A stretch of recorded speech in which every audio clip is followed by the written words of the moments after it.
Bien sûr que dans les petites images, là, oui, oui, il y a une place spécifique pour les Autochtones, mais ces tables, écoutez, on a 74 unités d'aménagement forestier, mais parfois, c'est les mêmes acteurs dans les régions. Alors, il y a une cinquantaine de tables, 54. Et par la loi, les Autochtones ont un siège réservé. Et on pourra comprendre que c'est un peu inconfortable, là. C'est même très inconfortable. Et parfois, d'accepter d'être membre à part entière de ces tables, ça pourrait signifier qu'on abdique les revendications traditionnelles. Alors, plusieurs communautés autochtones sont présentes à ces tables, mais n'occupent pas le siège à titre de participants à part entière. Ils occupent le siège à titre d'observateurs, à titre d'harmonisateurs. Et je pense que c'est une belle stratégie parce qu'effectivement, c'est important d'être là pour savoir ce qui se passe, mais c'est important d'être là surtout pour dire qui nous sommes. Ça, c'est peut-être le plus grand défi qu'on a à surmonter à brève échéance.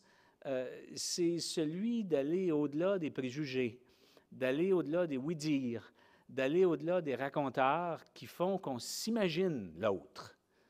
Et j'accompagne plusieurs tabgirs et on part de loin sur la question autochtone. Alors, c'est important d'être présent pour jouer un rôle d'informateur, pour jouer un rôle pédagogique et aussi pour assurer une fonction de passerelle, parce que j'ai l'impression que les préjugés, les racontars, les oui-dire, l'idée qu'on se fait de l'autre, c'est peut-être pas très brillant du côté des non-autochtones, puis peut-être qu'on a le même phénomène de l'autre côté. Alors, il faut des passerelles. Oui, c'est vrai. Revenons à ça. Est-ce que c'est un mécanisme de consultation ou un mécanisme de gouvernance? Le régime a prévu que c'était un mécanisme de dialogue. Et quand on lit la loi, on s'aperçoit que c'est un mécanisme de consultation. Officiellement, les tabgirs n'ont pas de pouvoir, sinon celui de la force du consensus qui s'établit. Sauf que je serais prêt à parier que d'ici quelques années, ça va devenir un mécanisme de gouvernance parce qu'on veut bien dire ce qu'on veut, mais on veut participer à la décision sur qui va le faire et on veut participer à la mise en œuvre, puis on voudrait aussi faire du suivi. Ce qu'on a décidé qu'on ferait avec telle manière, est-ce que ça fonctionne? La seule façon de s'assurer de ça, c'est de mettre la main à la pâte et surtout de participer au suivi de ces opérations. Et la dynamique que je sens des acteurs des tabgirs est dans ce sens-là. Évidemment, le secrétariat aux affaires autochtones du Québec, deux petites règles là, qui a été énoncées pour encadrer un peu les participants des directions régionales du ministère des Ressources naturelles, c'est de dire, bien là, vous êtes là pour vous efforcer de comprendre les préoccupations autochtones et de minimiser le plus possible l'impact des actions envisagées, déployer tous les efforts nécessaires, mais au bout du compte, c'est vous qui décidez. Bon, écoutez, ça ne vous plaît peut-être pas, là, mais ça ne plaît pas aux autres acteurs non plus. Alors, il y a quelque chose là. Il y a quand même une bonne nouvelle, c'est que ces tables-là, c'est un merveilleux mécanisme pour communiquer sa vision du territoire. C'est un merveilleux mécanisme pour construire une relation de travail.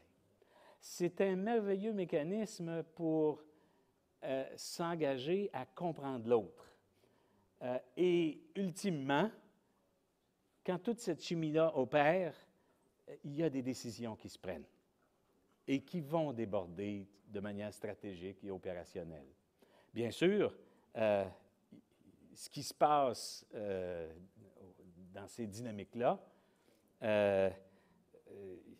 il y a un engagement aussi à respecter l'information confidentielle. Bon, il y a sûrement des gens qui, dans cette salle, ont eu la chance de régler certains problèmes à l'occasion d'un voyage de pêche, et vous connaissez tous, le dicton qui veut que ce qui se dit dans la chaloupe, ça reste dans la chaloupe. Hein? Bien, ce que j'ai vécu dans les Tabgirs m'amène à croire ça, et ce que j'ai vécu cet été, j'ai vécu une formidable expérience au Mouchouanipi, sur la rivière Georges, avec des Inuits, et c'était moitié-moitié. Nous étions 34, il y avait 18 Inuits et 16 non-Inuits. Et l'idée, c'était de comprendre comment on peut intégrer le caribou dans notre perspective d'aménagement du territoire. Et toutes ces étapes-là, nous les avons vécues. Donc, et dans mes 35 ans de carrière, c'est un fait très important dans ma vie, de réaliser que d'aller à la rencontre de l'autre, c'est possible, ça peut marcher, il s'agit de se donner le contexte. Et évidemment, vous aurez compris que dans un contexte comme ça, on n'a comme pas le choix de s'ouvrir, d'ouvrir son esprit, d'ouvrir son cœur. Donc, c'est possible, le vivre ensemble. Maintenant, je vais vous dire, bien là, il est où le projet d'entreprise? Nous sommes des entrepreneurs, on fait quoi avec ça? J'y arrive. Soyez patients. Je veux d'abord que vous compreniez l'importance du vivre ensemble et que c'est possible et qu'à l'intérieur du régime forestier, qui va peut-être pas tout à fait assez loin, il y a tout ce qu'il faut pour qu'on y arrive à trouver des vivres ensemble. Offrir aux collectivités locales et autochtones la prise en main de leur milieu forestier, oui, il y a cette idée de Tabgir, mais il y a aussi cette idée de forêt de proximité. Qu'est-ce que c'est que ça? La loi prévoit que des morceaux de territoire pourraient être cédés. La délégation de la gestion territoriale pourrait être cédée à des populations locales. La loi, qui a été déposée en 2010, disait en 2011, nous allons déposer une politique pour consultation et l'idée, c'est qu'on puisse conclure des ententes de délégation territoriale avec des communautés locales ou des communautés autochtones. Donc, vous êtes concernés. D'ailleurs, le 5 juillet 2011, c'était un des derniers gestes politiques de Mme Normando, elle a annoncé elle a lancé ce document de consultation. Les consultations ont démarré le 4 septembre, ça s'est terminé le 11 novembre 2011, donc il y a bientôt un an. Contrairement à ce qu'on imaginait, 180 contributions, et c'est extrêmement riche, les contributions. Peu de contributions autochtones. Qu'est-ce qu'on veut céder? Céder un pouvoir de décision, des responsabilités. On veut surtout s'assurer qu'il y aura retour direct des bénéfices, des revenus à ces collectivités qui vont profiter d'une délégation de pouvoir. Mais c'est qui ça, ces collectivités?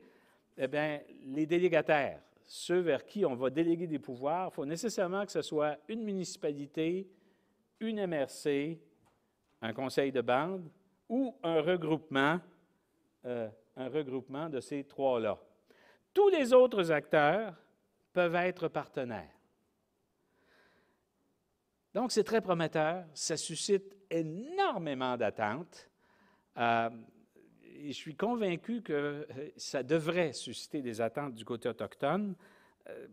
Pour le moment, pas trop d'écho, et c'est peut-être sage, parce que les autorités gouvernementales, en mai dernier, alors qu'on a annoncé une flopée d'amendements sur la nouvelle loi, bon, nous a dit, vous savez, on va être prêt en 2013, sauf sur une chose, la forêt de proximité. Pourquoi ça? Bien, probablement parce que dans la politique, on nous dit, vous savez, on va déléguer des pouvoirs, hein? On va déléguer des pouvoirs de planification, de mise en marché des bois, mais ça pourrait être aussi des autres ressources.